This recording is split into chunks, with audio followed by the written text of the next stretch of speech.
गिलास में रख दे। दो गिलास।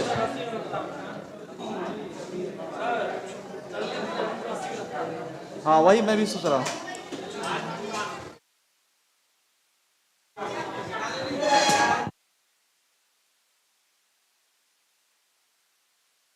हेलो एवरीवन, आवाज पहुंच रही है? बढ़ा लें।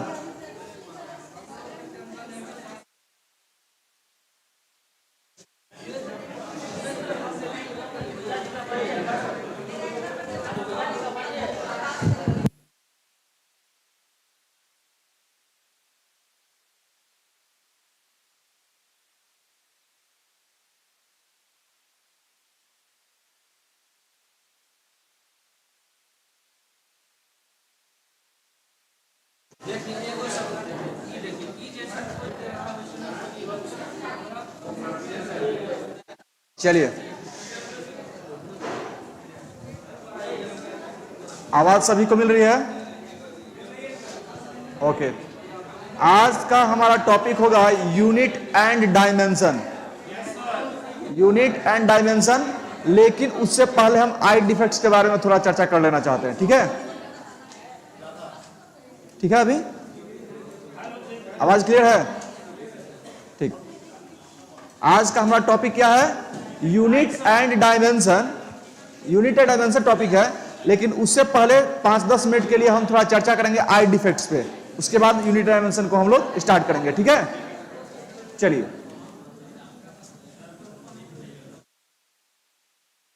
चलिए, गुड आफ्टरनून।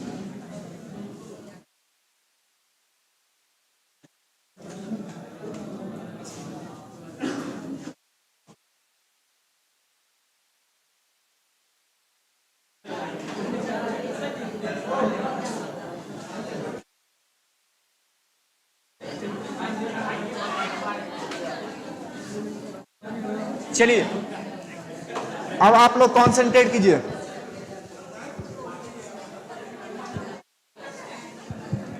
देखिए, आई डिफेक्ट्स यानी कि नेत्र रोग।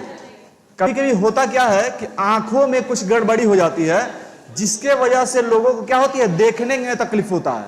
तो इससे पहले यह जान लेना जरूरी है कि कम से कम दूरी, किसी भी वस्तु को देखने के लिए कम से कम दूरी कितनी हो जाएगी? हाँ, यानी कि least distance of distinct vision जो है, कम कर लेना।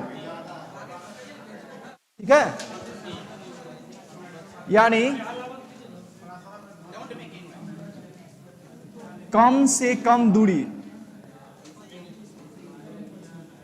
किसी भी वस्तु को देखने के लिए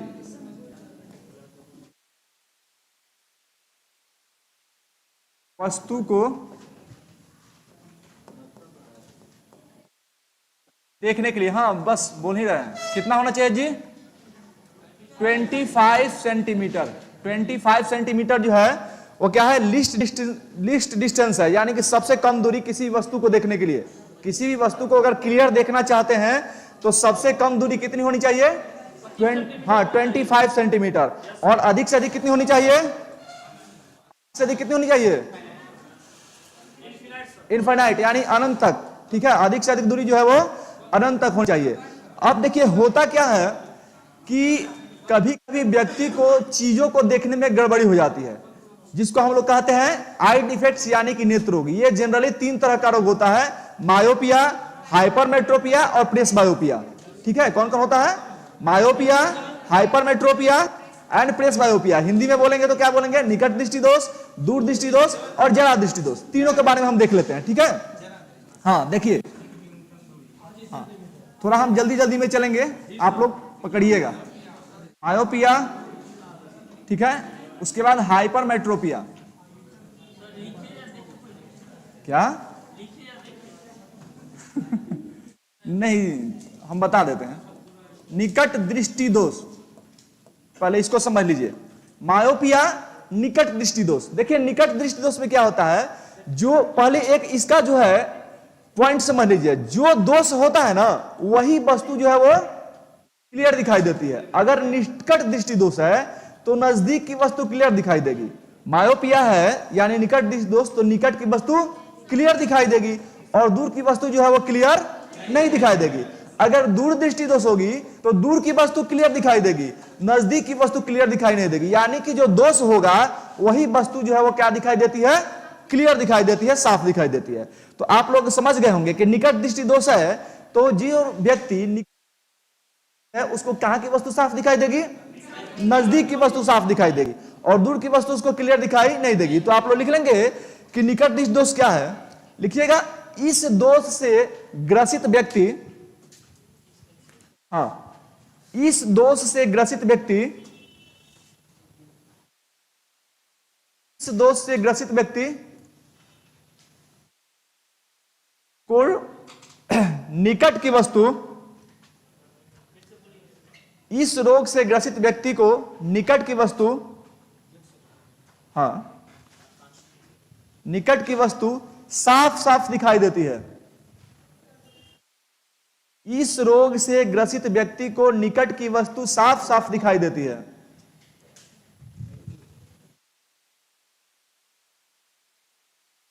ठीक है, निकट दृष्टि दोष है तो क्या होगा, निकट की वस्तु साफ साफ दिखाई देगी, जबकि दूर की वस्तु साफ साफ दिखाई नहीं देती है। अगर इंग्लिश में किसी को लिखना होगा तो लिखेंगे person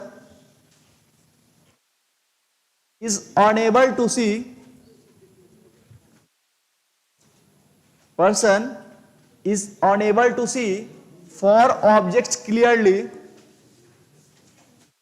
unable to see for objects clearly, but can see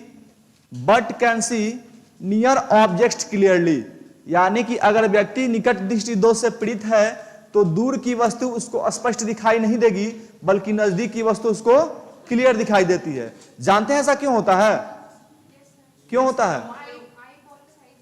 हाँ हाँ, यानी कि आई बॉल का साइज जो है बिकम लार्ज, बड़ा हो जाता है, और बड़ा होने के कारण होता क्या है कि जो इमेज बनना चाहिए रेटिना पे, वो रेटिना पे न बन करके उससे पहले बनता है। यानी कि लेंस की फोकस दूरी हो जाए वो क्या हो जाती है, कम हो जाती है, घट जाती है। ठीक है, क्या होता है इस कारण इसका क्या होता है, लिखिएगा बिकॉज क्या होता है, लेंस की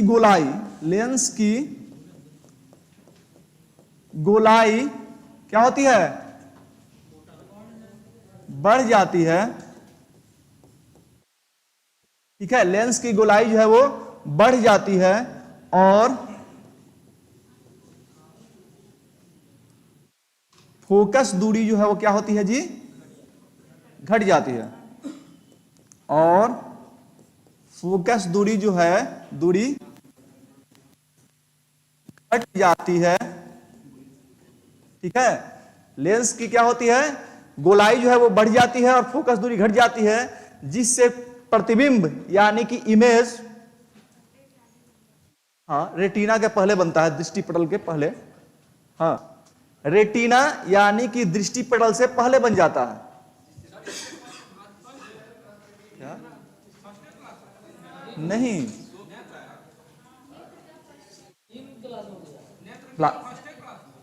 हाँ, ये नेत्र का नहीं, हम आई डिफेक्ट्स पढ़ा रहे हैं, नेत्र नहीं पढ़ा रहे हैं, नेत्र बायो में पढ़ेंगे हम। डिजीज जो पढ़ा है लाइट से संबंधित है ना, इसलिए बता रहे हैं।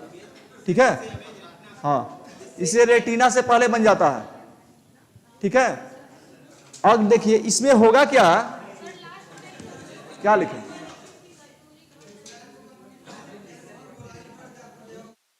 दूरी कम हो जाती है, जिससे प्रतिबिंब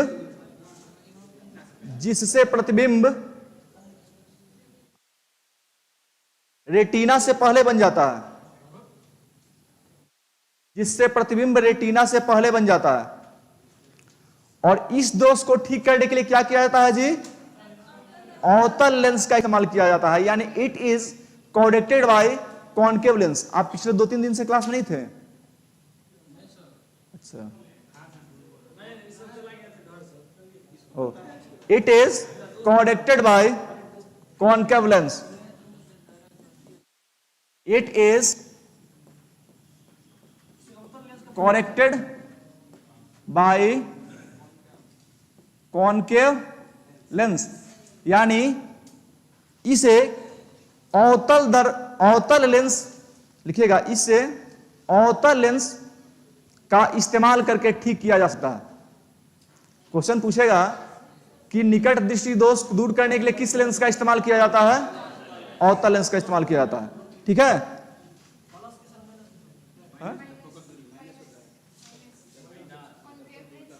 हाँ ठीक है। इसके बाद देखेंगे हाइपरमेट्रोपिया, दूर दृष्टि दोष। दूर दृष्टि दोष, हाइपर मेट्रोपिया। ठीक है, इसमें क्या होता है जी? जिस व्यक्ति को हाइपर मेट्रोपिया हो जाएगा, यानी कि दूर दृष्टि दोष जिस व्यक्ति को हो जाएगा, उसको कहां की वस्तु क्लियर दिखाई देगी? दूर की वस्तु क्लियर दिखाई देगी। और कहां की वस्तु क्लियर दिखाई नहीं देगी? नजदीक की। तो लिखेंगे कि इससे ग्रसित व्यक्ति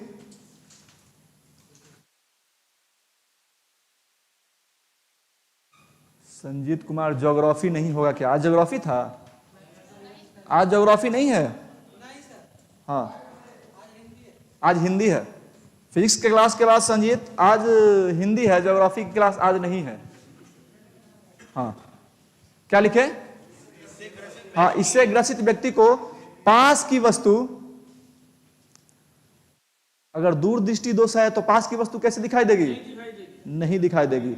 और दूर की वस्तु दिखाई देगी। हाँ, तो लिखिएगा, क्या लिखे हैं? पास की वस्तु साफ साफ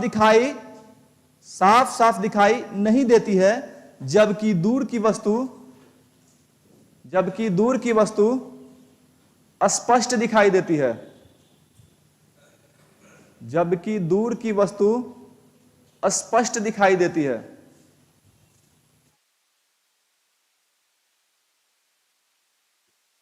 ऐसा क्यों होता है जी? यहां पे छोटा हो जाता है, वहां पे बड़ा होता था, यहां पे आइलेंस जो है वो क्या होता है? छोटा हो जाता है। और छोटा होने के चलते क्या होता है? फोकस दूरी जो है वो बढ़ जाती है। और वो जो प्रतिबिंब जो है रेटिना के पहले बनता था, यहां पे रेटिना के बाद बनता है। एकदम सही, नोट कर लीजिए। क्योंकि कारण में क्योंकि कारण ही ना हुआ, क्योंकि लग गया तो वो काज ही हो जाएगा। ठीक है, क्योंकि लेंस जो है, क्योंकि लेंस की गोलाई घट जाती है, कम हो जाती है। आप नहीं लिख रहे हैं? समझ गए हैं?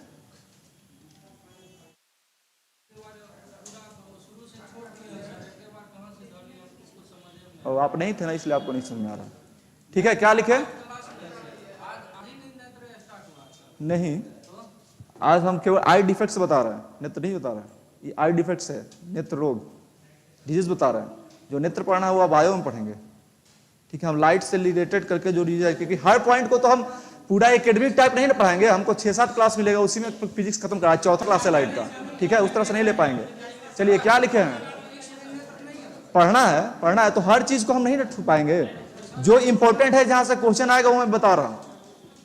ठीक है, चलिए, क्या लिखे? पीछे बनता है। हाँ, रेटिना के पीछे बनता है। प्रतिबिंब रेटिना के, क्या लिखे हैं? क्या लिखे हैं? गोलाई घट जाती है। हाँ, घट जाती है और प्रतिबिंब रेटिना के पीछे बनता है। हाँ, प्रतिबिंब रेटिना के पीछे बनता है। इसे ठीक करने के लिए कॉन्वेक्स लेंस, इसे ठीक करने के लिए कॉन्वेक्स लेंस यानी उत्तल लेंस का इस्तेमाल किया जाता है। उत्तल लेंस का इस्तेमाल किया जाता है।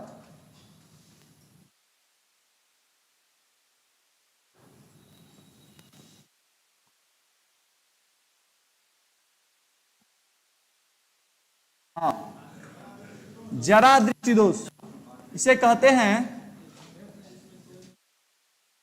प्रेस बायोपिया। देखिए, प्रेस बायोपिया क्या होता है? इसे हम लोग बुढ़ापे का रोग भी कहते हैं। क्या कहते हैं? बुढ़ापे का रोग। प्रेस बायोपिया क्या होता है? बुढ़ापे का रोग होता है।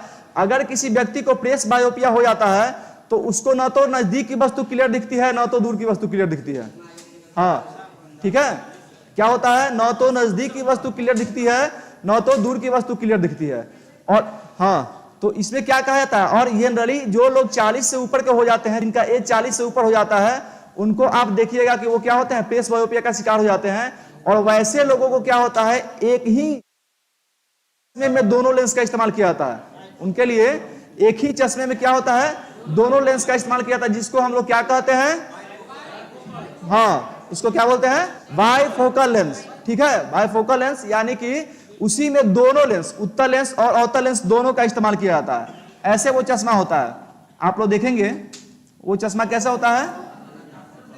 हाँ, इसमें उसमें नीचे वाला देखिएगा, यहां पे ऐसे हाँ, नीचे वाला जो लेंस होता है वो थोड़ा क्या होता है, मोटा होता है, और ऊपर वाला जो है वो क्या होता है, पतला होता है।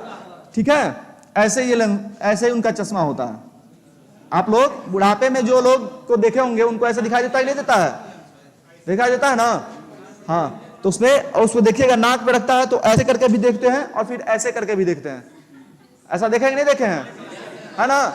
यानी उनमें क्या होता है, नीचे जो है वो कौन सा लेंस होता है, उत्तल लेंस, और यहां पे जो लेंस होता है वो कौन सा होता है, अवतल लेंस होता है। ठीक है, तो इसे ठीक करने के लिए क्या किया जाता है,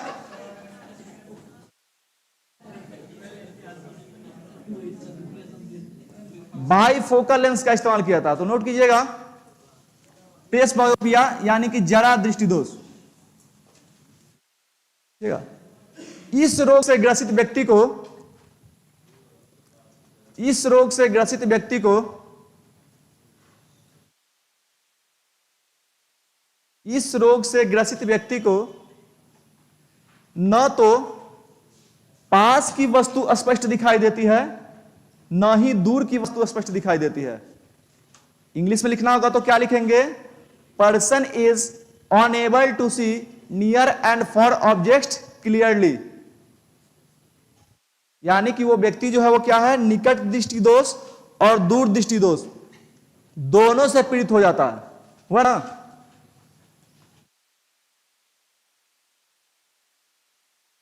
क्या होता है जी,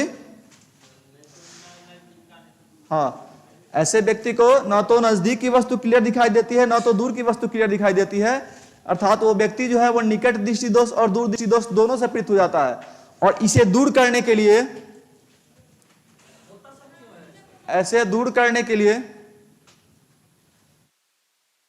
इसे दूर करने के लिए बाइफोकल लेंस का इस्तेमाल किया जाता है। क्या बता रहे, क्या, हाँ, देखिए इसमें क्या होता है, हाँ हाँ, बाइफोकल लेंस लिखा है। बाइफोकल लेंस का इस्तेमाल इसको दूर करने के लिए किया जाता है।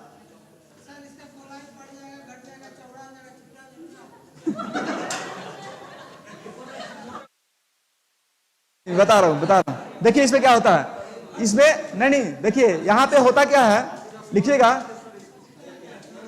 बता रहा हूं, लिखिएगा इसमें, हाँ, कारण इसमें आई लेंस, इसमें आई लेंस की गोलाई जो है वो फैल जाती है। आई लेंस गोलाई जो है उसमें बढ़ती थी, ये फैल जाती है, स्प्रेड कर जाती है, फैल जाती है, जिसके कारण प्रतिबिंब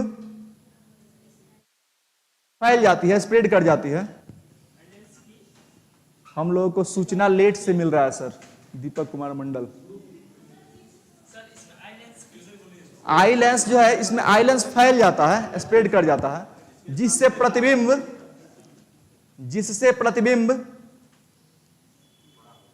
नहीं, बड़ा नहीं होता, जिससे प्रतिबिंब जो है वो रेटिना से नीचे बनता है। देखिए कैसे, आप लोग अभी समझ जाएंगे, रेटिना से नीचे बनता है।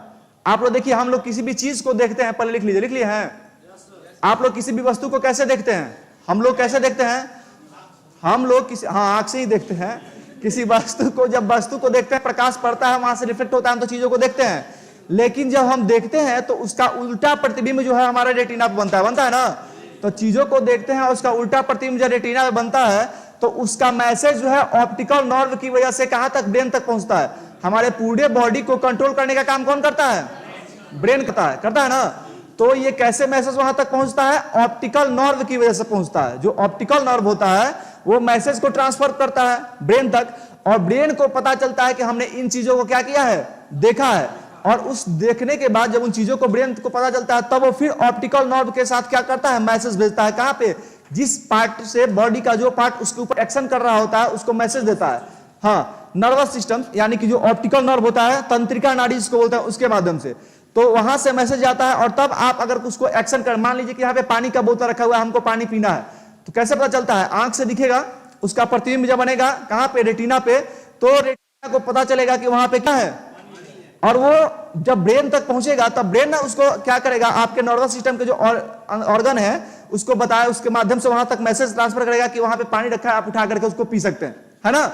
लेकिन अगर आपका ऑप्टिकल नर्व काम नहीं कर रहा है तो आपका ब्रेन तो किसी के द्वारा मैसेज भेज नहीं पाएगा, नहीं ना भेज पाएगा। तो ऑप्टिकल नर्व में अगर गड़बड़ी हो जाती है तो ब्रेन तक क्या होता है? नहीं पहुंच पाता है। तो ऑप्टिकल नर्व जो है वह कहां पर डिस्टर्ब होता है? आपके मोतियाबिंद जो होती है वहां पर डिस्टर्ब होता है, वो अभी बताएंगे।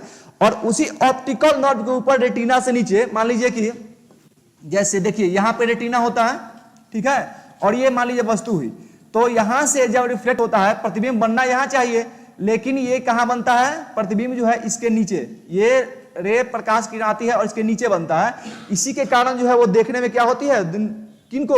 जो लोग इन दोनों से ग्रसित होते हैं, किससे किससे? तो किससे? निकट दृष्टि दोष और दूर दृष्टि, यानी कि प्रेस बायोसिया से ग्रसित होते हैं, उनको क्या होता है? ना तो दूर की स्पष्ट दिखाई देती है, ना तो नजदीक की स्पष्ट दिखाई देती है। ठीक है, ये होता है। समझ में आ गया? एक और चीज होता है एस्टिग्मेटिज्म। एस्टिग्मेटिज्म जानते हैं? हाँ, एस्टिग्मेटिज्म क्या होता है? हाँ, अबिंदुकता इसको बोलते हैं। इसको बोलते हैं हम लोग अबिंदुकता, एस्टिग्मेटिज्म। एस्टिग्मेटिज्म, अबिंदुकता, इसमें क्या होता है? अबिंदुकता में क्या होता है जी? एस्टिग्मेटिज्म में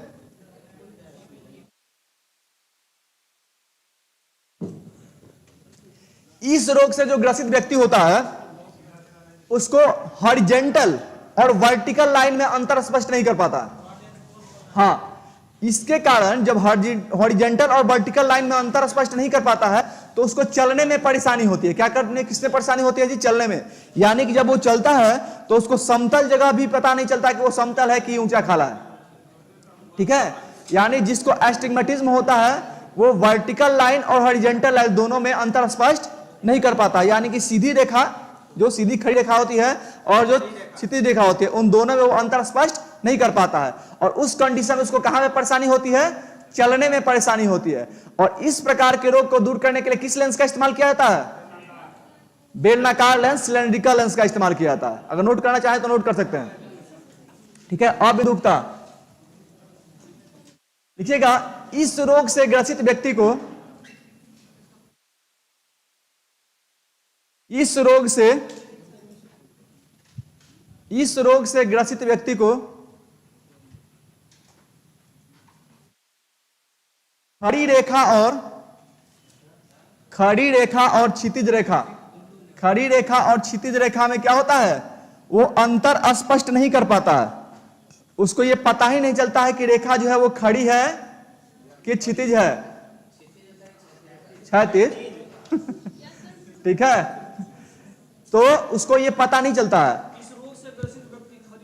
हाँ, और क्षैतिज रेखा में अंतर स्पष्ट नहीं कर पाता है।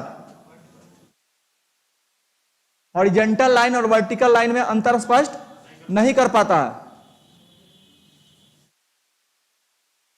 और उन्हें चलने में परेशानी होती है,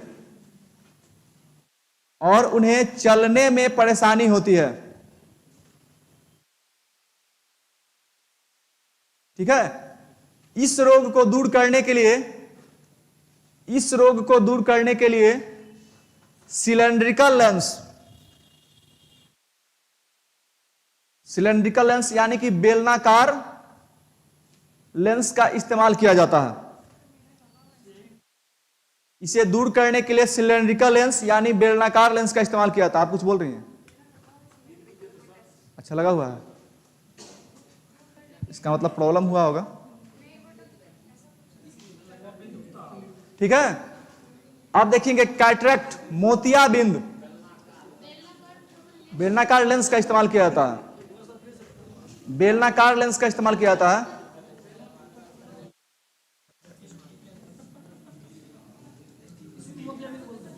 हाँ, नहीं नहीं नहीं नहीं, मोतियाबिंद अभी देख रहे हैं। मोतियाबिंद यहां देखिए,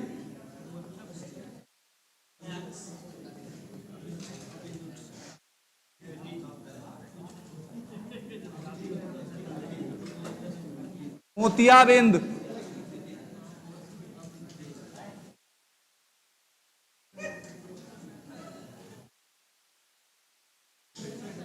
देखिए, मोतियाबिंद दो तरह का होता है। एक होता है व्हाइट कैटरेक्ट, व्हाइट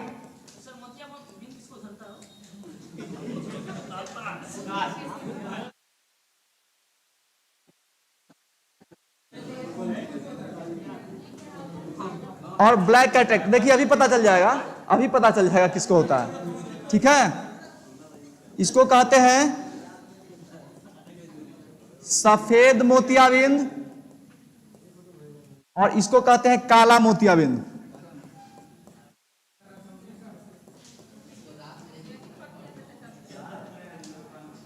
मोतियाबिंद, ठीक है, सफेद मोतियाबिंद और काला मोतियाबिंद। कैटरेक्ट कितने तरीके का होता है जी? दो तरीके का होता है, सफेद मोतियाबिंद व्हाइट कैटरेक्ट और ब्लैक कैटरेक्ट को क्या जाता है? काला मोतियाबिंद। इसमें क्या होता है? सफेद मोतियाबिंद में क्या होता है? नहीं नहीं, वो बात नहीं, इसमें होता क्या है, आई लेंस जिसको व्हाइट कैटरेक्ट होता है उसमें eye lens become foggy, white and foggy, यानी कि जो आई लेंस होता है वो सफेद या धुंधला हो जाता है। क्या होता है जी? हाँ, eye lens, eye lens become, बता रहे हैं, व्हाइट एंड फॉगी। ठीक है, व्हाइट एंड फॉगी हो जाता है, यानी कि सफेद एवं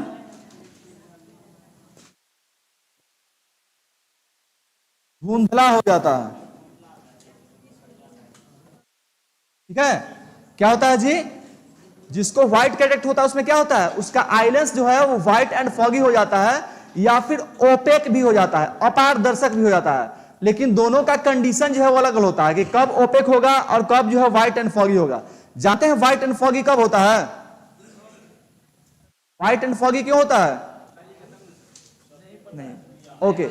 अगर किसी को शुगर की समस्या होती है ना, शुगर प्रॉब्लम अगर किसी को होता है तो उसका जो आईलेंस होता है वो व्हाइट एंड फॉगी हो जाता है। किसको? जिसको शुगर की प्रॉब्लम होता है, ड्यू टू शुगर प्रॉब्लम। ठीक है, ड्यू टू शुगर प्रॉब्लम, हाँ, ड्यू टू शुगर प्रॉब्लम, यानी शुगर प्रॉब्लम के चलते जो है आईलेंस क्या होता है? व्हाइट एंड फॉगी हो जाता है शुगर समस्या के कारण। हाँ, शुगर समस्या के कारण आईलेंस क्या होता है? व्हाइट एंड फॉगी हो जाता है। लेकिन ओपेक, एक शब्द मैंने बोला था कि ओपेक भी हो जाता है। ओपेक कब होता है जी? अपारदर्शक कब होता है? अगर किसी कारणवश आई लेंस चोटिल हो जाता है। अगर आई लेंस चोटिल हो जाता है, आई लेंस जख्मी हो जाता है, तो वहां पे क्या होता है? लेंस जो है वो ओपेक हो जाता है, अपारदर्शक हो जाता है। हाँ, चोट लगना, जख्म हो जाना, अगर किसी चीज से जख्म लग जाता है तो आई लेंस क्या हो जाता है? ओपेक हो जाता है, चोटिल हो जाता है।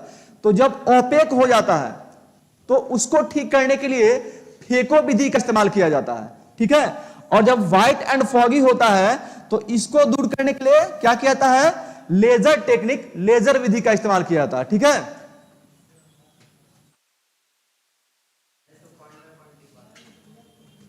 जरा दृष्टि दोष में किस लेंस, जरा दृष्टि दोष में किस लेंस का इस्तेमाल किया जाता है जी? Bifocal lens. ठीक है, व्हाइट एंड फॉगी होता है तो इसको दूर करने के लिए लेजर विधि का इस्तेमाल किया जाता है, लेजर टेक्निक, लेजर विधि से इसको ठीक किया जाता है।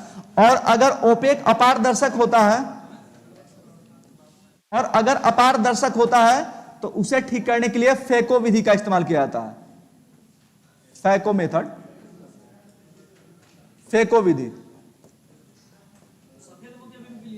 हाँ, सफेद मोतियाबिंद में, सफेद मोतियाबिंद में क्या होता है, लेंस व्हाइट एंड फॉगी यानी कि सफेद और धुंधला हो जाता है। इसे ठीक करने के लिए लेजर विधि का इस्तेमाल किया जाता है, ठीक है। और अगर ओपेक हो जाता है, अपारदर्शक हो जाता है, तो उसको ठीक करने के लिए फेको विधि का इस्तेमाल किया जाता है।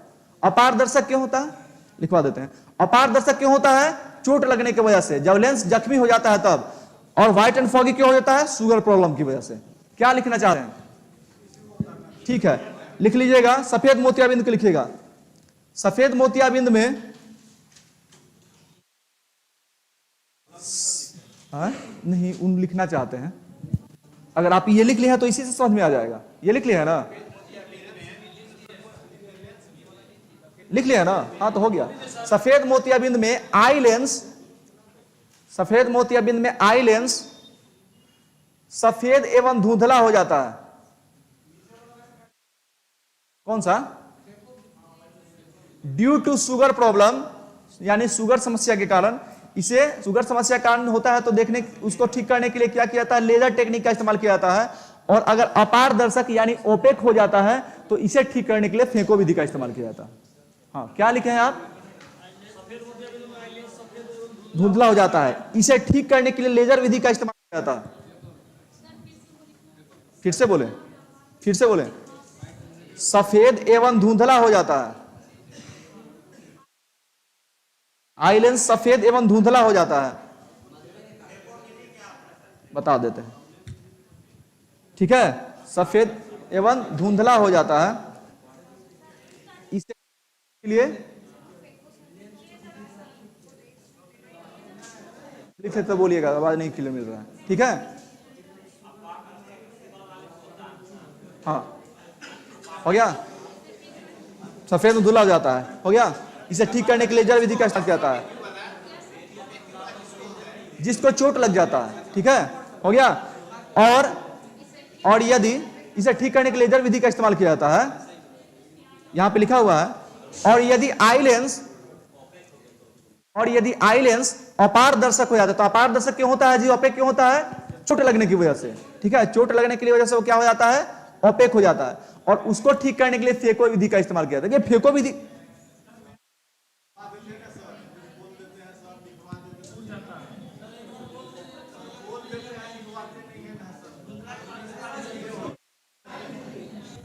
हर पॉइंट को लिखना चाहते हैं, लिखिए, लिख लिए हैं, लिख लिए हैं आप, क्या कहां तक लिखे हैं बोलिए, उसके आगे हम लिखवा देते हैं।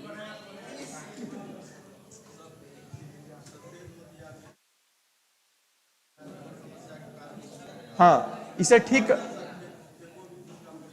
हाँ, अपारदर्शक होता है तो फेको विधि से ठीक किया जाता है, और शुगर समस्या के साथ धुंधला और सफेद होता है तो लेजर विधि से ठीक किया जाता है।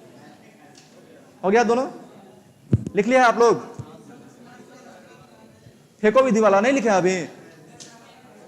आई लेंस अपारदर्शक हो जाता है तो इसे ठीक करने के लिए फेको विधि का इस्तेमाल किया जाता है। कुछ लोग पीछे नहीं लिखे हैं, उनके लिए लिखवाना पड़ रहा है। हो गया आज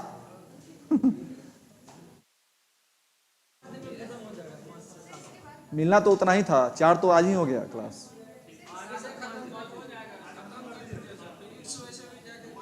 हाँ, इसलिए ना कम क्वेश्चन मिला है, तो जो पॉइंट, इसीलिए देखिए जो पॉइंट से क्वेश्चन बनने की संभावना है उसी को। अब देखिए जितना आप ढूंढ रहे हैं कि हर पॉइंट को, तो 5-7 क्लास सब पॉइंट पॉसिबल है, आप बताइए। तो जहां से संभावनाएं हैं वहीं से बताया जाएगा, क्योंकि क्वेश्चन जो कम मिल रहा है। बिल्कुल, कोई, हाँ बिल्कुल आप सही बोल रहे हैं, लेकिन बहुत सारी बातें तो बहुत सारी है। हो गया जी, हो गया। चलिए इसके बाद देखते हैं ब्लैक कैटरेक्ट, काला मोतियाबिंद। काला मोतियाबिंद किनको, आपको क्या नहीं समझा, बोलिए हम बताते हैं। क्या, जैसे बोलिए।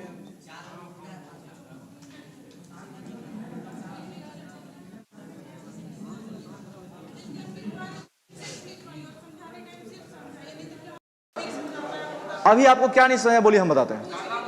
मोतियाबिंद में कुछ नहीं समझ में आया? ओके ठीक है, फिर से बता देते हैं। ठीक है, चलिए अभी सभी लोग शांत रहें और देखिए सब व्हाइट कैटरेक्ट क्या होता है। व्हाइट कैटरेक्ट एक बार फिर से समझ लीजिए। सफेद मोतियाबिंद क्या होता है? सफेद मोतियाबिंद जिनको होता है उनकी आईलेस जो है वो व्हाइट एंड फॉगी, यानी कि सफेद और धुंधली हो जाती है। तो सफेद और धुंधली अगर हो जाती है तो उसे ठीक करने के लिए लेजर मेथड का इस्तेमाल किया जाता है। ठीक है, सफेद और धुंधली। और सफेद और धुंधली होती क्यों है? तो शुगर प्रॉब्लम के कारण होती है। अगर शुगर प्रॉब्लम किसी व्यक्ति को है तो उसका आईलेंस कैसा हो जाएगा? व्हाइट एंड फॉगी हो जाएगा। और उसे ठीक करने के लिए क्या किया जाता है? लेजर मेथड का इस्तेमाल किया जाता है। और अगर किसी व्यक्ति को आई लेंस पे अगर चोट लग जाता है तो आई लेंस क्या हो जाता है? चोटिल हो जाता है, जख्मी हो जाता है। उस कंडीशन में आई लेंस जो है वो ओपेक हो जाता है, अपारदर्शक हो जाता है। और जब वो अपारदर्शक हो जाता है तो उसे ठीक करने के लिए फेको मेथड का इस्तेमाल किया जाता है। और दोनों कंडीशन को सफेद मोतियाबिंद कहा जाता है। समझ में आ गया? अब देख रहे हैं ब्लैक कैटरेक्ट। ब्लैक कैटरेक्ट क्या कहा जाता है जी? काला मोतियाबिंद। और काला मोतियाबिंद को ही क्या कहा जाता है? ग्लूकोमा कहा जाता है। क्या कहा जाता है जी? ग्लूकोमा। और ये जो है, ये जो ग्लूकोमा है, ये जो ग्लूकोमा है ये परमानेंट ब्लाइंडनेस का कारण बन सकता है। परमानेंट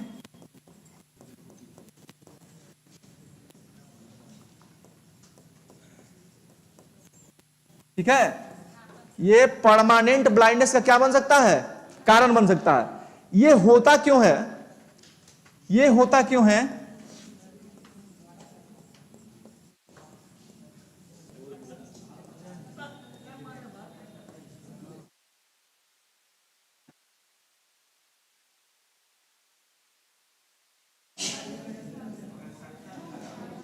देखिए ब्लैक कैटरेक्ट क्या होता है? ब्लैक कैटरेक्ट को ही ग्लूकोमा कहा जाता है और ये परमानेंट ब्लाइंडनेस का कारण बन सकता है। ये होता है ऑप्टिकल नर्व में गड़बड़ी की वजह से। ठीक है, काला मोतियाबिंद क्यों होता है जी? Optical nerve. ऑप्टिकल नर्व को हिंदी में क्या कहते हैं?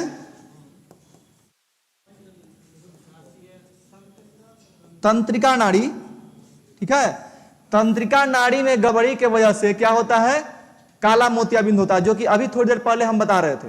हमने क्या बताया आपको कि किसी भी वस्तु को आपको देखना होता है तो उसका प्रतिबिंब रेटिना पे बनता है और रेटिना पे उल्टा बनता है। वहां से मैसेज किसको जाता है? ब्रेन को जाता है।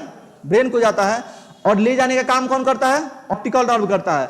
और अगर ऑप्टिकल नर्व में ही गड़बड़ी हो जाएगी तो मैसेज जाएगा? नहीं जाएगा। तो वही गड़बड़ी हो जाती है ऑप्टिकल नर्व में, तो क्या होता है? काला मोतियाबिंद होता है। और काला मोतियाबिंद जब व्यक्ति को हो जाता है तो वो परमानेंट ब्लाइंडनेस के कारण इसीलिए होता है। क्योंकि ऑप्टिकल नर्व अगर दिक्कत हो गया ऑप्टिकल नर्व में तो क्या होगा? मैसेज का आदान प्रदान नहीं होगा। और मैसेज जब नहीं जाएगा तो क्या होगा? ब्लैक कैटरेक्ट हो जाता है, काला मोतियाबिंद हो जाता है। ठीक है, चलिए नोट कर लीजिए, इसको लिख लीजिए। क्या? नहीं, जो जन्म से, हाँ जो जन्म से होते हैं, हाँ तो जन्म से होगा तो उसका ऑप्टिकल नर्व भी काम नहीं करता। क्योंकि मेन चीज है कि वो देखेगा नहीं। वो बहुत सारे कारण उसमें हो सकते हैं। ऐसा नहीं है कि केवल ऑप्टिकल नर्व। हो सकता है कि उनके लेंस में भी गड़बड़ी हो, जो वस्तु को देख ही नहीं पाता हो। रेटिना में वहां पे प्रतिबिंब भी नहीं बन पाता हो। तो उसमें बहुत सारी समस्याएं आ सकती है। ऐसा नहीं है कि ऑप्टिकल नर्व की वजह से ही वो होगा, पैदाशी जो होगा। ऐसा नहीं है कि उसमें ऑप्टिकल नर्व की उसमें बहुत सारे कारण हो सकते हैं। यही ब्लैक कैटरेक्ट को ही ग्लूकोमा कहा जाता है। हाँ देखिए ब्लैक कैटरेक्ट जो है इसी को ग्लूकोमा कहा जाता है। और ये परमानेंट ब्लाइंडनेस का कारण होता है। परमानेंट ब्लाइंडनेस का कारण क्यों होता है? क्योंकि ऑप्टिकल नर्व में गड़बड़ी की वजह से होता है। ऑप्टिकल नर्व में गड़बड़ी हो जाएगी तो ये परमानेंट ब्लाइंडनेस का कारण होगा। इसलिए क्योंकि ऑप्टिकल नर्व ही वो माध्यम होता है जो क्या करता है? प्रतिबिंब अगर रेटिना में बनता है तो ब्रेन तक ले जाने का काम करता है। और रेटिना पे प्रतिबिंब बन रहा है और ब्रेन तक मैसेज जाएगा ही नहीं समझ में आ रहा है? क्या समझ नहीं आ रहा है? ओके ठीक है, वही बोल रहा हूं। ऑप्टिकल नर्व में अगर गड़बड़ी हो जाएगी, मान लीजिए कि यहाँ पे ब्रेन है और आंख चीजों को देख रहा है, तो आंख से ब्रेन तक मैसेज जाएगा तो ही पता चलेगा ना, फिर सीधा प्रतिबिंब बना के आंख दिखाएगा। लेकिन अगर ऑप्टिकल नर्व में ही गड़बड़ी है तो मैसेज आएगा ही जाएगा नहीं। और मैसेज जब नहीं जाएगा तो चीजें दिखाई देंगी? नहीं देंगी, तो वो परमानेंट ब्लाइंडनेस के कारण होगा कि नहीं होगा, यही होता है। ठीक है, तो काला मोतियाबिंद क्या है, इसी को ऑप्टिकल नर्व गड़बड़ होने के कई कारण हो सकते हैं, ये चोट की वजह से भी हो सकता है। ठीक है, अगर चोट लग जाए किसी कारणवश, मान लीजिए कि ऑप्टिकल नर्व है, कहीं ऑप्टिकल नर्व चोटिल हो गया तो भी वो जख्मी हो सकता है और सूख सकता है, या फिर ऐसे अदर कारण से भी वो सूख जाता है, क्योंकि ऑप्टिकल नर्व जो है सूख जाता है, तो उसके कारण भी क्या होता है, मोतियाबिंद ब्लैक कैटरेक्ट जो है हो जाता है। चलिए नोट कर लिए।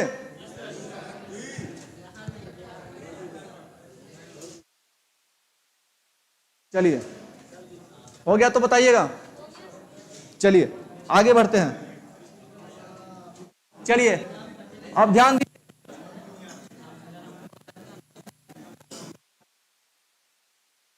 आज का हमारा टॉपिक क्या था, यूनिट एंड डायमेंशन, यानी कि मात्रक एवं विमा। चलिए देखिए, अगर मात्रक एवं बीमा जानना है, क्या है, फेको विधि आंखों की सर्जरी की एक विधि होती है। फेको विधि आंख की सर्जरी की एक विधि होती है जिसमें आंख में किसी प्रकार का इंजेक्शन नहीं दिया जाता। आप देखेंगे जब आंख का ऑपरेशन होता है तो कई तरीके से ऑपरेशन होता है, कई ऑपरेशन में देखेंगे कि लोगों को आंख में जो है इंजेक्शन भी दिया जाता है, दिया था नहीं दिया जाता है, लेकिन फेको विधि जो है वो आंखों की सर्जरी की सबसे लेटेस्ट विधि है। इसमें आंख में किसी प्रकार का जो है क्या इंजेक्शन नहीं दिया जाता है, सर्जरी के लिए आंख में इंजेक्शन नहीं दिया जाता है, आई ड्रॉप डाल करके ही सर्जरी कर ली जाती है, वही फेको विधि होता है। बोलिए, फेको विधि में किसी भी प्रकार का इंजेक्शन आंख में नहीं दिया जाता। ठीक है, वो आंख के ऑपरेशन की सबसे लेटेस्ट विधि है। आंख के ऑपरेशन की सबसे लेटेस्ट विधि क्या है, फेको विधि है। ठीक है, देखिए मात्रक एवं बीमा, मात्रक क्या है, इसको जानने के लिए सबसे पहले आपको क्या जानना होगा, फिजिकल क्वांटिटी के बारे में जानना होगा, भौतिक राशि के बारे में जानना होगा ना। तो मेरे हाथ में क्या है, क्या ये भौतिक राशि है? कोई बोल रहा है हाँ, कोई बोल रहा है ना। क्या ये भौतिक राशि है? नहीं है, ये भौतिक राशि नहीं है जी। कैसे है, कैसे मापेंगे, तो इसको मापेंगे, इसको मापेंगे कि इसकी लंबाई को मापेंगे, इसके वेट को मापेंगे, इसकी लंबाई को मापेंगे ना, तो लंबाई ना भौतिक राशि हुआ, समझ गए। यानी भौतिक राशि क्या होता है, तो पदार्थ का वह गुण है। फिजिकल क्वांटिटी, भौतिक राशि जो है वो किसी भी सब्सटेंस का वह प्रॉपर्टीज होता है जिसमें उसको मापा जा सकता है, दैट कैन बी मेजर्ड। समझ में आया। भौतिक राशियां क्या होती है, किसी भी पदार्थ,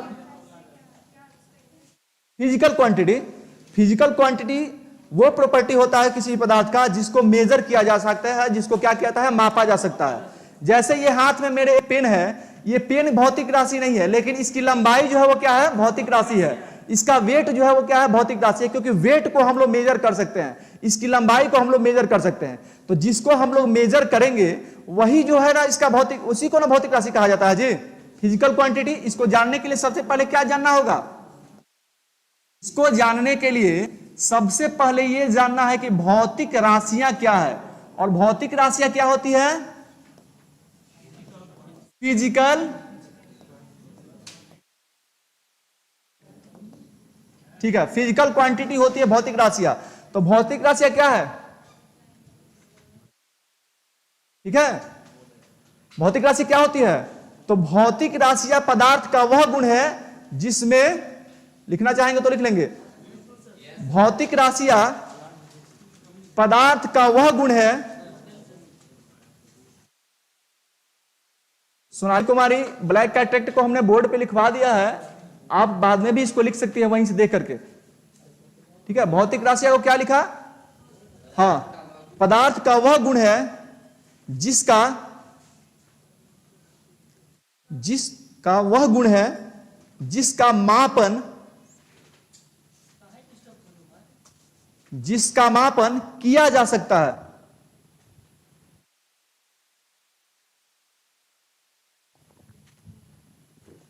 जिसका मापन किया जा सकता है, यानी विच कैन बी मेजर्ड, और मापन किया जा सकता है तथा मापन किया जा सकता है तथा उसकी माप को संख्या द्वारा प्रदर्शित किया जा सकता है। उसकी माप को संख्या द्वारा प्रदर्शित किया जा सकता है। विच कैन बी मेजर्ड, यानी कि जिससे मापा जा सके वही राशि क्या कहलाती है? भौतिक राशि कहलाती है। तो भौतिक राशि समझ गए? भौतिक राशि क्या होता है? जिसको मापा जा सके, जैसे लंबाई हो गया, जैसे ऊंचाई हो गया, जैसे आयतन हो गया, ये सारी चीजें क्या होंगी?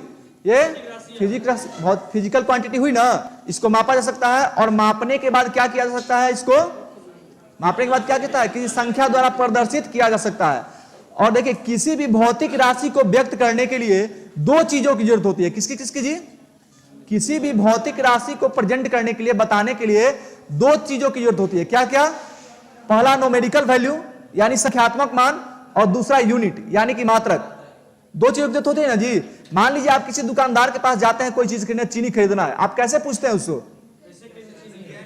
हाँ, या फिर आप ये पूछते हैं ना कि हमको 2 केजी चीनी चाहिए। ऐसे तो नहीं बोलिएगा ना कि हमको 2 चीनी चाहिए, नहीं बोलिएगा। क्या बोलिएगा? कि हमको 2 केजी चीनी चाहिए। यानी 2 क्या हुआ? न्यूमेरिकल वैल्यू हुआ, और केजी क्या चीज मैं बता रहा हूं अभी, ठीक है? ये क्या हुआ? किसी भी चीज को अगर आपको मापना है, किसी भी फिजिकल क्वांटिटी को अगर मेजर करके आपको बताना है, तो उसके लिए दो चीजों की जरूरत होती है। किसकी किसकी? न्यूमेरिकल वैल्यू की और यूनिट की, यानी कि संख्यात्मक मान की और किसकी? मात्रक की। जैसे चीनी खरीदना है, मान लीजिए कि ये पेन है, इसकी लंबाई कितनी है? तो मान लीजिए कि 5 सेंटीमीटर, 3 सेंटीमीटर, 2 सेंटीमीटर, ऐसा कुछ होगा ना जी। तो एक क्या हुआ? न्यूमेरिकल वैल्यू हुआ, और दूसरा क्या हुआ? मात्रक हुआ। तो इसको भी नोट कर लेंगे कि किसी भी भौतिक राशि को व्यक्त करने के लिए, किसी भी भौतिक राशि को व्यक्त करने के लिए दो राशियों की आवश्यकता होती है। दो राशियों की आवश्यकता होती है। एक होता है संख्यात्मक मान, संख्यात्मक मान, दो राशियों की जरूरत होती है।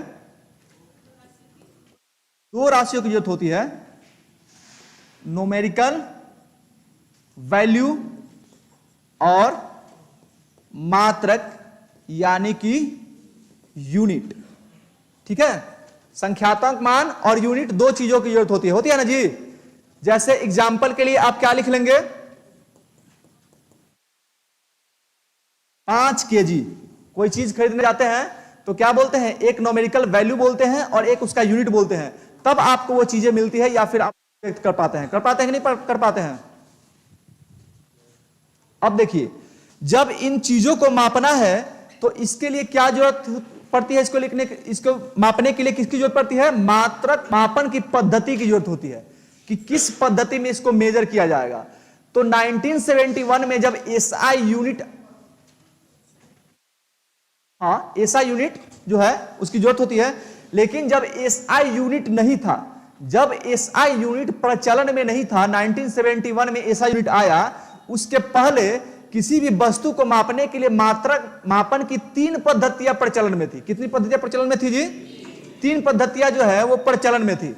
कब? 1971 के पहले। कब जी? हाँ, यानी कि 1971 में जब एसआई यूनिट आया, इसके पहले मापन की 3 पद्धतियां प्रचलन में थी, ठीक है? मापन की, आप लोग ऐसे लिखेंगे कि 1971 में एसआई यूनिट आने के पहले मापन की 3 पद्धतियां प्रचलन में थी। मापन की, हाँ, मापन की 3 पद्धतियां प्रचलन में थी, जो निम्नवत है। देखिए, इंग्लिश वाले भी लिखेंगे कि मापन पद्धति में, यानी कि जो मेजरमेंट यूनिट है, ठीक है, यानी कि मेजरमेंट यूनिट का जो मेथड था वो पहले 1971 कितना टाइप का था जी? 3 टाइप के थे, यानी कि 3 सिस्टम थे। वो कौन कौन से थे जी? हाँ, प्रचलन जो निम्न है, ये ऐसे लिखेंगे, मापन पद्धति, मापन पद्धति यानी कि मेजरमेंट मेथड प्रचलन में थी जी। हाँ, 3 पद्धतियां जो है वो प्रचलन में थी। ठीक है, मापन की 3 पद्धति है वो प्रचलन में थी। आप लोगों में से कोई कोई बता भी रहे थे, क्या क्या बता रहे थे जी? हाँ, पहला क्या है? सीजीएस, पीएस और एमकेएस। बिल्कुल सही है, बिल्कुल सही है। 3 पद्धतियां जो थी वो क्या थी? प्रचलन में थी। इन 3 पद्धतियों को जानने के पहले आप इनका सीक्वेंस जान लीजिए। ये सीक्वेंस क्या है? तो इसका सीक्वेंस है लंबाई, द्रव्यमान और समय। लंबाई, द्रव्यमान और समय, यानी कि सीजीएस है तो लंबाई, द्रव्यमान और समय, यानी कि लंबाई को सी, द्रव्यमान को जी और समय को एस, यानी कि सी से सेंटीमीटर, जी से ग्राम और एस से क्या हुआ? सेकंड, यानी कि टाइम। समझ लीजिएगा, सीक्वेंस पहले जान लीजिएगा तो आपको पता चल जाएगा कि कैसे जो है जा रहा है। तो सीक्वेंस क्या हुआ? सीक्वेंस हुआ लंबाई, द्रव्यमान और समय। और इन्हीं तीनों का काम आपको, जब आप डायमेंशन निकालेंगे, तब बीमा जब निकालेंगे तो इन्हीं तीनों की जरूरत आपको पड़ेगी, लंबाई की, द्रव्यमान की और समय की, यानी कि लेंथ की, मास की और टाइम की पड़ेगी ना, इन्हीं तीनों को। बाकी किसी की जरूरत नहीं है। जब डायमेंशन निकालना होगा बाकी किसी। चलिए यहां पे आ जाते हैं। यानी क्वेश्चन देखिए कैसे पूछ लेता है आपसे। क्वेश्चन आपसे पूछ लेगा कि सीजीएस पद्धति में द्रव्यमान को किस में मापा जाता था? ग्राम में। हाँ, तो यहां से आप जो इसको पता चल जाएगा तो आप आसानी से जो है इसको देख सकते हैं। यानी कि सेंटीमीटर, सेंटीमीटर में किसको मापा जाता है जी? लंबाई को। हाँ, ग्राम में नहीं, नहीं, यहां पे किलोग्राम नहीं होगा ना, यहां पे जी होगा। यहां पे ग्राम में किसको मापेंगे? द्रव्यमान को मापा जाता था। और सेकंड में किसको मापा जाता जी? सेकंड में समय को। यह कौन सी पद्धति है? सीजीएस पद्धति। तो ध्यान रखेंगे, सीजीएस पद्धति में लंबाई को सेंटीमीटर में, द्रव्यमान को ग्राम में और समय को सेकंड में मापा जाता है। क्लियर? इसको बना लीजिए। सीजीएस पद्धति में समय को सेकंड में मापा जाता है, ग्राम में द्रव्यमान को मापा जाता है और सेंटीमीटर में लंबाई को मापा जाता है। बात कर लेते हैं एफपीएस पद्धति की।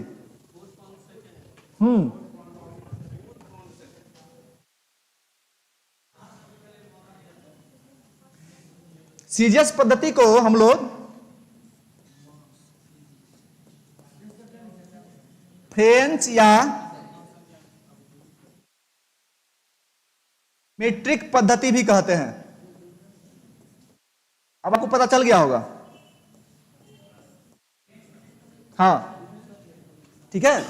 देखिए ये हुआ क्या कि जब पहले यहां पे कोई और चीज थी मापने के लिए, दूसरे देश में कोई और थी, तो जब पलायन हुआ, यहां के लोग वहां गए, यहां के लोग फ्रांस गए, फ्रांस के लोग ब्रिटेन गए, के लोग अमेरिका गए, तो अलग अलग प्रचलन में चीजें आ गई, है ना जी। यहां पे किसी और चीज में मापा जाता था, वहां पे किसी और यूनिट में मापा जाता था। तो जब ये सारी दिक्कतें आई, तब 1971 में फ्रांस की राजधानी पेरिस में बैठक हुई, एक अधिवेशन हुआ, एक कन्वेंशन हुआ और निर्धारित किया गया कि नहीं नहीं, ऐसे काम नहीं चलेगा। पूरी दुनिया में एक ही किया जाए और उसी यूनिट में चीजों को जो है मापा जाएगा। वो एसआई यूनिट है 1971 में, उससे पहले सीजीएस में आया 1971 में। अभी बताएंगे आगे, अभी बताएंगे। एसआई यूनिट पर अभी हम चर्चा नहीं कर रहे हैं, अभी हम लोग सीजीएस पद्धति। ठीक है, तो ये देखिए यहां से क्वेश्चन कैसे पूछता है। सीजीएस पद्धति से क्वेश्चन पूछना होगा तो कैसे पूछेगा? क्वेश्चन पूछता है कि सीजीएस पद्धति में द्रव्यमान को किसमें मापा जाता है। हाँ, तो आपको याद है सीजीएस पद्धति को किसमें मापा जाता है और सीजीएस पद्धति में लंबाई को किसमें मापा जाता है, तो आप सभी जानते हैं। ठीक है, इसके बाद देख लेते हैं। हाँ, सीजीएस पद्धति को। ठीक है, अब बात कर रहे हैं एफपीएस को। एफपीएस को यहां लेके आते हैं। ठीक है, ये है FPS। अब देखिए बिल्कुल सही बताया आपने, फुट, पाउंड और सेकंड। देखिए मैं ऊपर से नीचे की तरफ लिख लिया हूं, क्रम जो है वहां पे जो है ऐसे, यानी कि किसको मापेंगे जी? लंबाई को। देखिएगा अभी भी आप देखेंगे कुछ लोग मापते हैं ना जी। जब आप जाएंगे किसी कारपेंटर के यहाँ कि हमको जो है दरवाजा बनाना है, तो वो बोलेगा कि इतना फीट लंबा लकड़ी लेकर के आइए, बोलता है ना। तो फुट में अभी भी आपको कहीं कहीं देखने को मिलता है, ठीक है। लंबाई में, पाउंड में आप देखेंगे सिपाही वगैरह की जब भर्ती होती है तो गोला फेंकने की तैयारी की जाती है ना जी। तो वो गोले को किस में मेजर किया जाता है? पाउंड में मेजर किया जाता है। और सेकंड को तो सबको पता है, ठीक है। पाउंड को क्या किया जाता है जी? द्रव्यमान। और सेकंड को समय। देखिए तो ये कौन सी पद्धति है? ये किसको, इस पद्धति को क्या कहा जाता है जी? FPS पद्धति, यानी कि फुट, पाउंड, समय। इसमें आपको क्या देखना है? इसमें आपको याद रखना है कि द्रव्यमान को किसमें मापा जाता है, समय को किसमें मापा जाता है, लंबाई को किसमें मापा जाता है, ठीक है। इस पद्धति को कौन सी पद्धति कहा जाता है जी? नहीं, कौन सी पद्धति? अलावे ब्रिटिश पद्धति कहा जाता है, ठीक है। FPS पद्धति को ब्रिटिश पद्धति कहा जाता है। देखिए मैं चाहता हूं कि आप इसको खत्म कर दूं, ठीक है। ब्रिटिश पद्धति कहा जाता है, ठीक है। आप लोग बस बने रहिए। MKS पद्धति में देखते हैं, यहां पे ध्यान दीजिएगा। MKS पद्धति में, MKS मीटर में किसको मापा जाता है जी? लंबाई को। यहां पे क्या होगा जी? केस का मतलब क्या हो गया? यहां पे के का मतलब हो गया किलोग्राम से, और M का मतलब हो गया मीटर से, ठीक है। तो किलोग्राम में किसको मापा जाएगा? द्रव्यमान को, वही हुआ। सेकंड में किसको मापा जाएगा? समय को। सेकंड में किसको मापा जाएगा जी? समय को। अब आप इसमें क्या देख रहे हैं? एक चीज कॉमन देख रहे हैं, सेकंड को देख रहे हैं।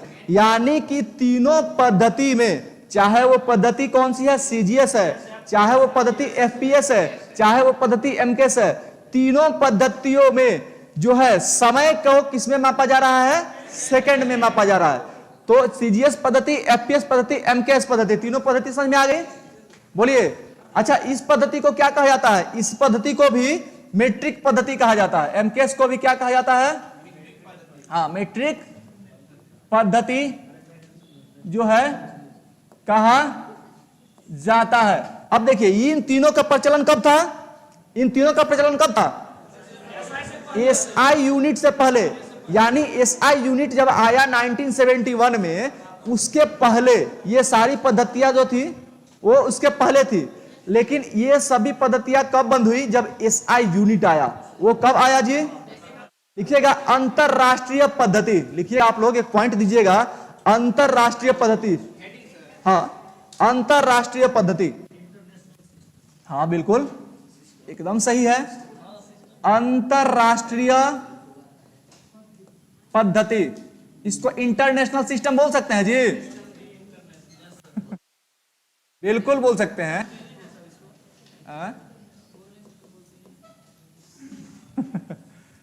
इंटरनेशनल सिस्टम,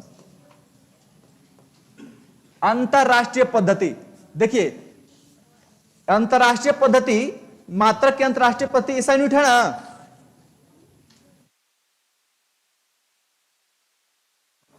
SI, एस का मतलब क्या होगा जी? क्या हुआ? अगर SI को ऐसे बोलेंगे, जैसे हमने इंटरनेशनल सिस्टम लिख दिया है, आप समझ गए ना कि ये क्या होता है। लेकिन अगर SI को ऐसे आप पूछेंगे तो होगा स्टैंडर्ड ऑफ इंटरनेशनल, ठीक है। लेकिन उसका अगर वैसे आप शाब्दिक अर्थ निकालेंगे तो थोड़ा ठीक से नहीं देखने में अच्छा नहीं लगेगा। लगेगा सिस्टम ऑफ इंटरनेशनल, अंतरराष्ट्रीय की पद्धति, स्टैंडर्ड ऑफ सिस्टम होगा कि नहीं? तो इंटरनेशनल मतलब SI का मतलब क्या होगा? Standard of international. तो इससे अच्छा हमने लिख लिया इंटरनेशनल सिस्टम, ठीक है। समझ गए ना आप लोग? एक ही शब्द में अच्छा लगेगा देखने में। इंटरनेशनल सिस्टम लिख लिया, अंतरराष्ट्रीय पद्धति। ये कब आया जी? किसी वस्तु को मापने की जो इंटरनेशनल सिस्टम है, ये SI यूनिट के लिए, ये SI यूनिट को लाने के लिए एक बैठक की गई थी 1971 में। 1971 1971 में क्या किया गया था? हाँ लिख लीजिएगा, अंतरराष्ट्रीय पद्धति में लिखिएगा, सन 1971 में। आप लोग का छूट जा रहा है क्या? समझ में आ रहा है? नहीं आ रहा है तो बोलिएगा, थोड़ा स्लो हो जाएंगे क्या, ठीक है ना? हाँ, सन 1971 में यानी कि 1971 में फ्रांस की राजधानी पेरिस में, पूछ सकता है, मे भी लिखवा देते हैं, एक स्टेटमेंट है, आप लोग लिखना पसंद करते हैं इसलिए क्या लिखे? फ्रांस की राजधानी पेरिस में माप तौल विभाग के अंतरराष्ट्रीय अधिवेशन, माप तौल विभाग के अंतरराष्ट्रीय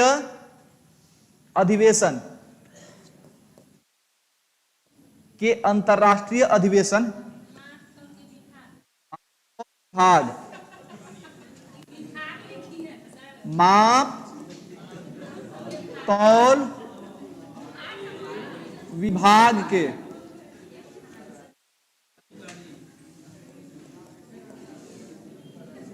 इंटरनेशनल कन्वेंशन, ठीक है, माप तौल विभाग के अंतरराष्ट्रीय अधिवेशन में एसआई पद्धति को मान्यता मिली। एसआई पद्धति को अधिवेशन में एसआई पद्धति को मान्यता मिली। एसआई पद्धति, इंग्लिश इंटरनेशनल सिस्टम, यानी एसआई यूनिट लिख लीजिएगा, एसआई यूनिट को मान्यता मिली। कब मिली जी? 1971 में। अब देखिए, हाँ, एसआई यूनिट को, तो एसआई यूनिट जो है ये भी दो प्रकार का होता है। एसआई यूनिट के कितने टाइप होते हैं जी? दो प्रकार का। कौन कौन? हाँ होता है, तो वो देखिए, वो मात्रक हो गया, मात्रक दो प्रकार के हो गए, एक फंडामेंटल यूनिट और एक डिराइव्ड यूनिट। ये मात्रक दो प्रकार के हुए। कौन कौन मात्रक हुए? एक हुआ, थोड़ा हम चर्चा कर ले फिर बोलेंगे, ठीक है। मात्रक दो प्रकार के हुए, कौन कौन? Fundamental unit and derived unit, यानी कि मूलभूत मात्रक और डिराइव्ड मात्रक, यानी व्युत्पन्न मात्रक नहीं, वो अलग हुआ। हमने क्या बताया कि एसआई यूनिट दो प्रकार के होते हैं। हाँ, वो सप्लीमेंट्री में आता है जो आप बोल रहे हैं, वही मैं बता रहा हूं। एसआई यूनिट के दो टाइप कौन कौन से होते हैं जी? एक होता है बेसिक यूनिट, आधारीय मात्रक, और दूसरा होता है सप्लीमेंट्री यूनिट, संपूरक मात्रक। तो जो बेसिक यूनिट होती है वो क्या होती है? वो 7 होती है, जिसको हम लोग एसआई यूनिट बोलते हैं। वो कितने होती है? 7 होती है। और जो संपूरक मात्रक होता है वो कितना है? 2 होता है, जिसमें रेडियन और स्टेरेडियन होता है। रेडियन में किसको मापते हैं जी? समतल प्लेन एंगल को मापते हैं। प्लेन एंगल को किसमें मापते हैं? रेडियन में मापते हैं। रेडियन में प्लेन एंगल को मापते हैं। और स्टेरेडियन में किसको मापते हैं? सॉलिड एंगल को। जैसे कि वो आपका बर्थडे वाला वो टोपी हो जाता है, वो क्या होगा? सॉलिड एंगल होगा। उसको किसमें मापेंगे? स्टेरेडियन में। और प्लेन एंगल को, जैसे ये एंगल हो गया, जैसे ये सेंटर हो गया, यहां पे ये एंगल बन रहा है, ये क्या हो गया? प्लेन एंगल हुआ ना। तो प्लेन एंगल को किसमें मेजर करेंगे? रेडियन में। तो ये जो दो यूनिट हुए, कौन कौन? रेडियन और स्टेरेडियन, ये दोनों कौन से हुए? सप्लीमेंट, कौन से हुए जी? सप्लीमेंट्री यूनिट हुए। और बाकी जो 7 होंगे वो क्या होंगे? एसआई यूनिट होंगे, फंडामेंटल यूनिट होंगे। तो फंडामेंटल यूनिट के दो प्रकार हमने बताया ना, कौन कौन? एक बताया बेसिक यूनिट, दूसरा क्या बताया? Supplementary unit. पहला बेसिक यूनिट, दूसरा सप्लीमेंट्री यूनिट। बेसिक यूनिट की संख्या 7, सप्लीमेंट्री यूनिट की संख्या 2। बेसिक यूनिट में 7 क्या है वो अभी बताएंगे। सप्लीमेंट्री यूनिट 2 बताया, रेडियन और स्टेरेडियन। रेडियन में किसको मापते हैं? समतल प्लेन एंगल को। स्टेरेडियन में किसको मापते हैं? सॉलिड एंगल को, ठीक है। अब एक चीज रह गया, डिराइव्ड यूनिट, यानी वो हमने क्या होता है? मात्रक दो प्रकार के होते हैं। एक क्या होता है? फंडामेंटल यूनिट, दूसरा क्या होता है? Derived unit. फंडामेंटल यूनिट क्या होता है? जिसमें फंडामेंटल क्वांटिटी को मापा जाता है, यानी भौतिक राशियों को मापा जाता है। कौन सी? मूलभूत भौतिक राशियों को, जिनकी संख्या 7 आप लोगों ने बताई। वो क्या क्या होती है जी? वो अभी हम देखेंगे, ठीक है। और डिराइव्ड यूनिट पर थोड़ा चर्चा कर लेते हैं, बाद में हम बताएंगे। डिराइव्ड यूनिट क्या होता है? डिराइव्ड यूनिट वो यूनिट होते हैं जिनकी उत्पत्ति जो है फंडामेंटल यूनिट के सहायता से होती है। समझ में आया कि नहीं आया? डिराइव्ड यूनिट वैसी यूनिट होती है जिनका निर्माण यानी जिनकी उत्पत्ति जो है कैसे होती है, फंडामेंटल यूनिट होती है। हाँ, फंडामेंटल यूनिट की सहायता से व्युत्पन्न, व्युत्पन्न राशि, व्युत्पन्न यानी कि उत्पन्न किसी के सहायता से, व्युत्पन्न है ना जी, यानी किसी के सहायता से वो क्या हो रही है, उत्पन्न हो रही है। और वो क्या है, तो वो फंडामेंटल यूनिट है। फंडामेंटल यूनिट के सहायता से जो नई राशि बनती है वो व्युत्पन्न राशि कहलाती है, वो डिराइव्ड क्वांटिटी कहलाती है। एज फॉर आपको एग्जांपल के लिए मैं थोड़ा बता देना चाहता हूं, जैसे 1 2 3 4 5 6 7 8 9 और 0, ये 10 क्या है, ये मान लीजिए ये 10 क्या है, ये फंडामेंटल यूनिट हुए, मान लीजिए है ना, फंडामेंटल यूनिट। और इसके बाद आपको 512 312 212 51 ये सब बनाना है, तो इनकी सहायता से ही ना बनाना है। एज फॉर देखिए, मान लीजिए 1 2 3 4 5 6 7 8 9 और 0, ये क्या हो गया, फंडामेंटल हो गया, ये क्या हुए, फंडामेंटल। अब इनकी सहायता से ही क्या बनेगा, डिराइव्ड बनेगा। तो जैसे आपको 12 लिखना है तो 1 और 2, तो ये फंडामेंटल की सहायता से ही ना लिखे जी, बोलिए। जैसे 512 लिखना है तो क्या है, इसकी सहायता से ना लिखे, तो ये हुआ फंडामेंटल और ये हुआ डिराइव्ड, समझा गया। जैसे अल्फाबेट को लिख लीजिए, ए से जेड तक क्या होता है, फंडामेंटल हो गया, ए टू जेड, ठीक है। अब एप्पल आपको लिखना है, A P P L E, लिखे ना, डबल पी, तो ये क्या हुआ, ये फंडामेंटल की सहायता से डिराइव्ड बना कि नहीं बना, बना ना, ये फंडामेंटल की सहायता से डिराइव्ड बना ना, तो ये हुआ डिराइव्ड और ये हुआ फंडामेंटल। यानी कि डिराइव्ड यूनिट व्युत्पन्न मात्रक क्या होता है वो हम बनाएंगे, दिखाएंगे आपको, अभी समझा दे रहे हैं। समझ गए आप लोग कि फंडामेंटल की सहायता से जो नया बनता है वो क्या होता है, वो व्युत्पन्न होता है, ठीक है। फंडामेंटल की जो सहायता से बनेगा वो डिराइव्ड होता है। और जो स्वतः जिसको किसी की जरूरत नहीं है, जैसे लंबाई को मापना है, किसमें मापते हैं हम लोग, मीटर में मापते हैं। मीटर के बनाने के लिए किसी की सहायता की जरूरत नहीं ना है जी, नहीं ना है। लेकिन अगर चाल को मापना होगा, अगर चाल को मापना होगा तो कैसे मापेंगे, चाल का मात्रक क्या होगा, मीटर पर सेकेंड। तो देखिए यहां पे मीटर भी आया और सेकेंड भी आया, और मीटर और सेकेंड दोनों क्या है, फंडामेंटल यूनिट है कि नहीं है, दोनों की सहायता से डिराइव्ड बना कि नहीं बना। तो हमको लगता है कि आप सभी लोग इस बात को समझ गए होंगे कि फंडामेंटल यूनिट क्या है और डिराइव्ड यूनिट क्या है। समझ गए कि नहीं समझ गए हैं। फंडामेंटल यूनिट में किसको मापा जाता है, तो फंडामेंटल क्वांटिटी को मापा जाता है, यानी कि वैसी राशि जो स्वतः जिनका निर्माण होता है वो किसी पे सेल्फ डिपेंडेड, सेल्फ डिपेंड समझ रहे हैं ना, जो सेल्फ डिपेंड है वो क्या हुआ, फंडामेंटल हुआ, और जो सेल्फ डिपेंड नहीं है किसी की सहायता से है वो क्या हुआ, डिराइव्ड हुआ।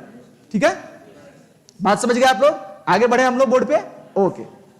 चलिए एसआई मात्रक के प्रकार लिख लेंगे। एसआई मात्रक के प्रकार, कितने प्रकार के बोले जी हम, 2 प्रकार। कौन कौन, कौन कौन, कौन कौन,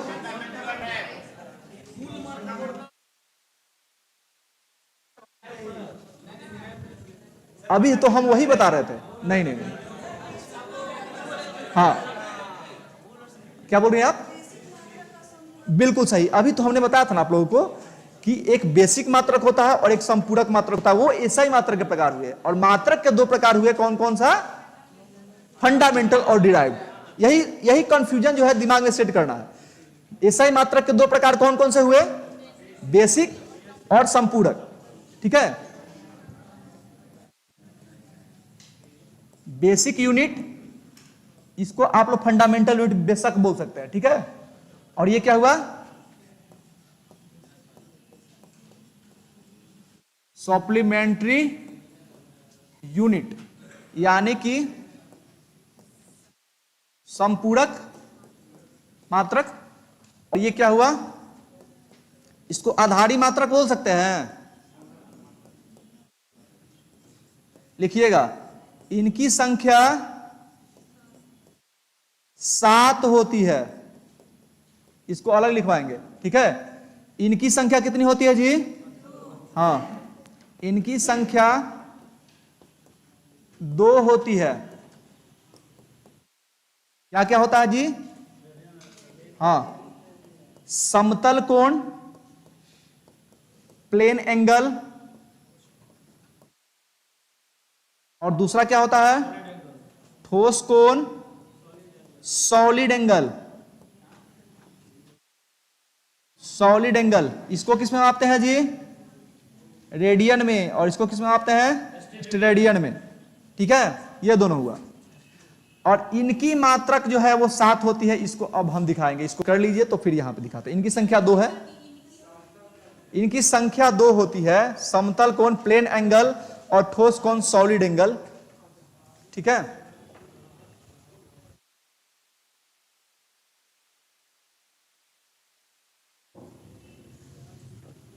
ठीक है।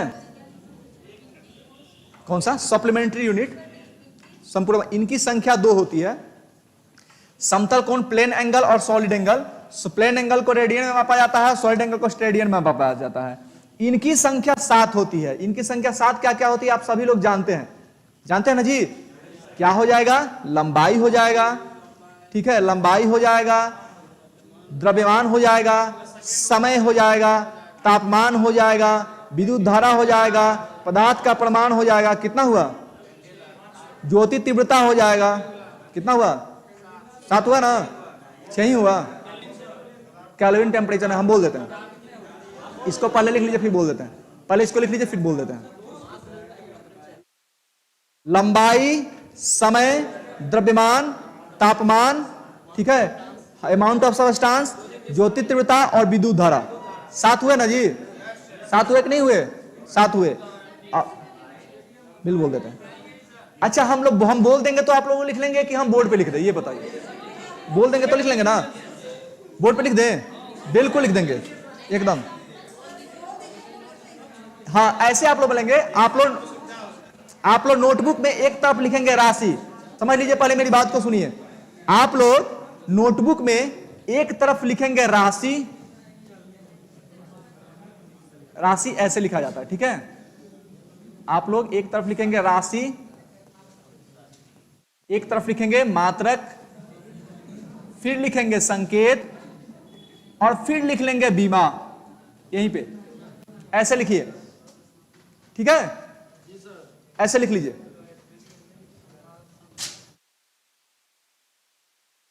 आधारी मात्रक के लिए बोल रहे हैं। ये क्या हुआ? ये है आधारी मात्रक, यानी कि बेसिक यूनिट के लिए। बेसिक यूनिट के लिए एक तरफ लिखेंगे राशि, मात्रक, संकेत। क्या बोल रहे हैं जी? अभी नहीं पता चला कुछ?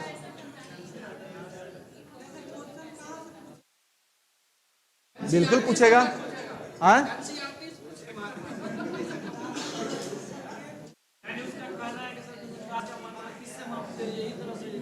मात्रक से पूछता है कि किसको किसमें मापा जाता है, ऐसे ही पूछेगा। या फिर एक सेकेंड, कोई बात नहीं, आपने बहुत अच्छा सवाल पूछा है, पूछना चाहिए। कैसे क्वेश्चन पूछता है आप जानिएगा तो ही आंसर कीजिए ना। इसमें हंसने वाली कोई बात नहीं है। देखिए, जैसे हमने अभी बताया था सीजीएस पद्धति में, एमटीएस पद्धति में और एफपीएस पद्धति में कि किसको किसमें मापा जाता है, ऐसा ही क्वेश्चन पूछता है कि इसमें किस चीज को किसमें मापा जाता है, ऐसा ही क्वेश्चन पूछेगा, ठीक है? और बीमा वाला चीज तो आप लोगों में नहीं है पूछेगा, लेकिन आप जान लीजिएगा तो बेहतर रहेगा, ठीक है? बीमा आप लोगों में नहीं पूछेगा, लेकिन जान लीजिएगा तो बेहतर रहेगा। जैसे देखिए, राशि में क्या हो गया जी? लंबाई। लंबाई को किसमें मापते हैं? मीटर में। संकेत क्या होगा? एम। और इसका मीटर का लंबाई का क्या होगा? बीमा एल होगा। बिल्कुल सही। बंद कर देंगे? अकेले तो नहीं, बंद कर दें? ठीक है, अकेले था तो नहीं बंद किए। आप समझ रहे हैं ना? हाँ, समझ रहे हैं ना आप? ठीक है, कर दिए हैं कफर। आप समझ रहे हैं ना? हाँ, वही है, आपको समझना है, ठीक है? लंबाई। उसके बाद क्या हो गया? द्रव्यमान। किसमें मापते हैं? किसमें मापते हैं जी? किलोग्राम में। हाँ, नहीं, हमको लगा कोई ग्राम बोल रहा है इसलिए पूछे। किलोग्राम। क्या होगा जी? अब बोलिए, बोलिए। हाँ, हाँ चलिए, बहुत अच्छा लग रहा है आप लोग बोल रहे हैं। तो इसके बाद समय क्या होगा? क्या होगा? क्या होगा? चलिए अब क्या होगा?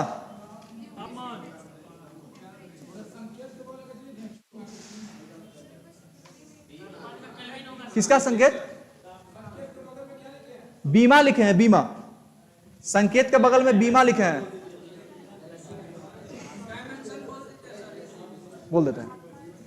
बीमा लिखे हैं, डायमेंशन। हाँ डायमेंशन, बीमा को डायमेंशन, ठीक है। क्या नहीं समझ आ रहा क्या लिखे हैं? बोल दे, क्या बोल दे। चलिए इसके बाद लिखिएगा तापमान। तापमान केल्विन, तापमान को केल्विन में मापा जाता है। संकेत क्या हो जाएगा? के हो जाएगा। और बीमा भी उसका क्या होगा? के होगा। लेकिन देखिए लिख दे,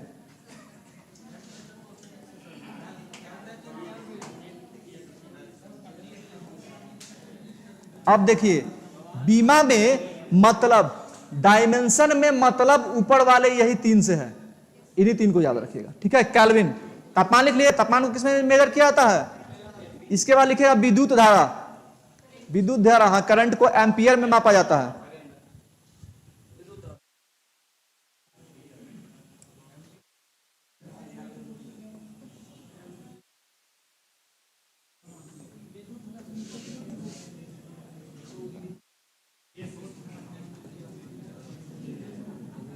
विद्युत धारा एम्पियर में मापा जाता है। उसके बाद ल्यूमिनस इंटेंसिटी, ज्योति तीव्रता। ज्योति तीव्रता को किस में मापा जाता है? कैंडेला में, हाँ। ल्यूमिनस इंटेंसिटी इंग्लिश में लिखना होगा तो लिखेंगे ज्योति तीव्रता। इसको मापते हैं किसमें? कैंडेला में, CD। और ये क्या होता है? C, ठीक है। कैंडेला क्या हो गया जी? 1 2 3 3 6 हो गया, हाँ। पदार्थ का परिमाण, पदार्थ नहीं, इसको मोल में मापा जाता है। इसको किस में मापा जाता है जी? मोल में। इसका संकेत क्या होगा? मोल ही होगा। और इसका बीमा क्या हो जाएगा? नहीं, एन होता है, एन होता है, ठीक है। हाँ, मोल। हाँ। ये क्या हुआ? ये कौन सी राशि है जी? ये कौन सी राशि है? ये कौन सी राशि है? बेसिक यूनिट है, यानी कि फंडामेंटल क्वांटिटीज है। ये हुई फंडामेंटल क्वांटिटीज और ये हुआ फंडामेंटल यूनिट, हुए ना। अब जो व्युत्पन्न बनेगा, अब जो व्युत्पन्न बनेगा वो इन्हीं की सहायता से बनेगा। बनेगा कि नहीं बनेगा? अब जो भी व्युत्पन्न बनेगा वो इन्हीं की सहायता से बनेगा, by the help of fundamental unit.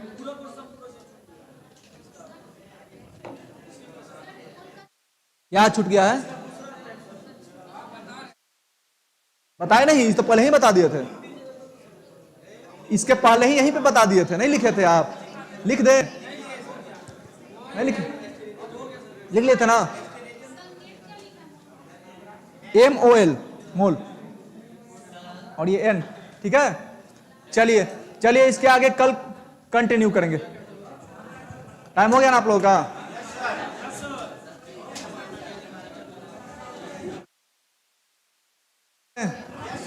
चलिए ठीक है।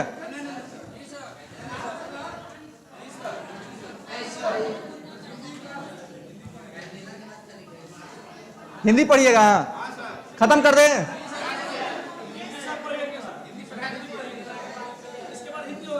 खत्म कर दे? चलिए चलिए खत्म कर देते हैं, पढ़ने दें, ठीक है, आगे कंटिन्यू करेंगे।